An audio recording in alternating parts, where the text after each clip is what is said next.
We'll jump right into the demo for Property Transactor. As you can see, the screen we are in right now is the agent has signed up and got the verification email, verified his email access, and has logged in. So as soon as you logged in for the very first time, since you do not have any existing transaction, you would basically see the screen asking you to create your very first transaction. It's a three-step process, as is explained here. Create transaction, add some basic details, which should take a minute or two, and then manage the transaction to close. But if you need a little bit more detailed help right off the bat, there is the help menu, and there's a getting started guide, which kind of goes into a little bit more detail on the different transaction tabs that you'll see in a moment and the different options that there are. But the application is self-intuitive, so you can jump right in. So let's do that. Let's create our very first transaction here. And then the transaction I'm going to create, I was planning on creating for this demo was to, get a listing agreement. Or rather we have a listing agreement of sorts, but just get the seller to get his house ready for listing. So let's call our fictitious seller Brian. So Brian is selling let's say his primary residence. And then we represent obviously the seller. And the template will choose is listing preparation, and it gives you a brief description of what that means. Of course, the other template that comes with default is once we get contracted, then we can have this other template, which is the residential resale. For those properties under contract when you're representing the seller, and there's another template for the buyer. But we're going to choose a more simpler one just to showcase this demo. So listing preparation it is, and then hit save. Ask you to answer a brief set of questions. Let's say we're going to start preparing on the 19th. And the listing date, let's say we're going to do it next month sometime. And then I'll say 123 Main Street. It's where the property is in Austin, Texas. Seller, let's say, has mortgage, not currently leased, no on-site sewer facility, has a HOA, not a condo unit. Choose whatever is appropriate, and then hit save. Basically jumps into this screen then, and gives you an opportunity to review what you just entered. You can make some edits here if you wanted to, and then you're like, okay, this all looks good. Give me the set of tasks I need to do for getting this property listed correctly. So click on generate transaction tasks, and then that basically generates a task and refreshes this dashboard back into this screen, where basically gives you kind of the next steps, if you will. So we have the contacts here. We have one contact. Quickly tabbing over there. So we have one contact. Philadelphia is also the fictitious real estate agent that represents you, as an example. And then we don't have a buyer contact yet, so we can create that real quick. So let's just quickly do that, and then we're going to say he's obviously our seller contact. His seller's name is Brian, and then let's call him sellers, I guess. And then I'll just say we'll come up with an email for him. Let's just come up with a fictitious email. Just gonna make one up. It's one of my old emails, and I can probably see what happens there when he gets notification. And then check this to be yes. You can check it to no, actually, or if you want it to, but you want it to be yes. You can fill in all the other details. I wouldn't do it in this demo. Hit save, and there we have it, Brian. Of course, this has like very limited data. But feel free to fill in all of his contact details. And then the one quick thing I want to show you, clicking on here gives you a more broader view, and then you can hold your phone up to this and basically scan this contact into your phone easily, and you can download that into a VCF file as well, and then upload it into your Outlook contacts or Gmail contacts, as the case may be. So some easy ways to get your contact in. Anyway, close there. Back to the dashboard. Now it says, client contact has been entered. It's saying, potentially you can enter other contacts like, kind of a loan officer or the title company that'll come later, not in this transaction. It might, if you're going to like, do something like a pre-escrow for the house, and maybe you're going to get some inspection done, so you can put the inspector's name here. So all other contacts will go here.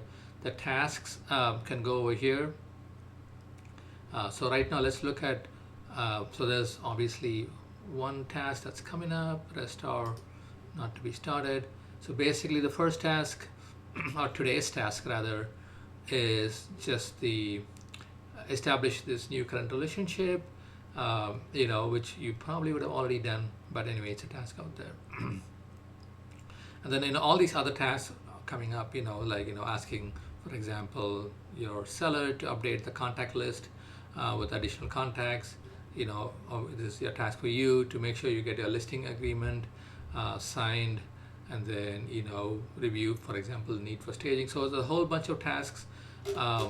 One due today, about 9 due this week, and then 9 more due next week, and so on. And then there's more coming in the upcoming weeks as well. So anyway, so you get the idea of all the tasks that need to be completed for us, current versus upcoming, and then as you complete them, they'll go into the completed tab, and if you delete them or archive them, they'll go inside this tab. So that's how you manage the tasks. And let's say you wanted to review the need for staging, right? And so let's say you can change the status of it right on the screen. That's one quick thing I wanted to show you. And then let's say you wanted to send an email to your seller saying, hey, maybe we need to stage your property. And so we can draft an email out, but the system makes it easy. It kind of, if you hit one click here, it basically provides you with a template. This is a much more simpler template. Let's look at something a little bit more interesting. So let's say, recommend completing a home inspection. So click on this one, for example. So basically it gives you a drafted email. Hey Brian, please complete an inspection so we may plan on fixing issues prior to listing. You can read the rest of it, but basically, has a pre-formatted email that comes up. Obviously it has the address populated, it has the subject populated, it obviously has the contact list populated as well. So all you have to do is review the recipients and hit send email, and it will send the email, and then you can actually hit send over there, and then you can actually review that email over here. So this system has a built-in email into it, so you can not only compose email, you can see the emails that have been sent by the system. This system can also receive emails. We'll get into that a little bit later, but anyway, so and then so everything is tracked in one place. That's the whole idea. So let's get in back here. Let's go to the Q&A notes. Again, when you're trying to sell a house, there's a lot of information you want your seller to provide. That information that the seller needs to provide is also here. So here's the list of that information. So again, this would be something that will show up on Brian's contacts. So if you go back here to contacts, let me quickly do this. And then there is this one button here you can click. This will provide portal access to Brian. So click this button and it'll give you this pop-up. Do you want to create a login for your contact? I said yes. And basically what that would have done is it created a login and sent that to Brian. And Brian would receive an email. From there he can go and register, and then he would have access to the same portal. He can come back here. He'll see something similar, but he'll have less permissions. For example, if you go to task, if he goes to tasks, he'd only see, there's an advanced search here, he'd only see his tasks, like the client tasks. So he'll only see his tasks. He won't see the agent tasks. So he knows all the tasks he needs to complete. He'll obviously see all of the Q&A stuff, so he can basically click on it and then answer the question. So you can get the answers for it. And that's basically it for the most part in terms of getting this transaction going. And then here's a quick send reminder. You can click on that, and that'll basically send a reminder for Brian to complete his tasks and his Q&A for that are needed. And what you're seeing here is the daily transaction email that the client is going to get. So basically, since a daily email showing all the tasks that Brian will have to do that is upcoming for him, tasks that he has to do this week, upcoming, in the next 2 weeks and so on, and all the questions he needs to answer. So all this reaches out to him, so he can then, and with your contact information as well, so he can then go ahead and do what is needed of him to do. Your email will be slightly different. The email that Brian gets would be slightly, or the agent, you as agent gets, would be slightly different. This is the email that you get. So obviously it'll have the tasks that are for you. It won't have the Q&A that Brian was asked to fill out, since you don't need those. That's for him to look at and fill. And so that basically concludes it. There's one more thing I wanted to show. We didn't talk about the Files tab. So this is another tab where you can upload all of your documents, like seller's disclosure, T47s, whatever the case may be. Either you can upload them or your client can upload them. So all documents will also be in one place. And then here, back to the dashboard. Again, we can start finishing up some of these tasks. And lastly, if you have multiple transactions going on, then you can click on the switch transaction. We only have one right now. You can click to go right back to it.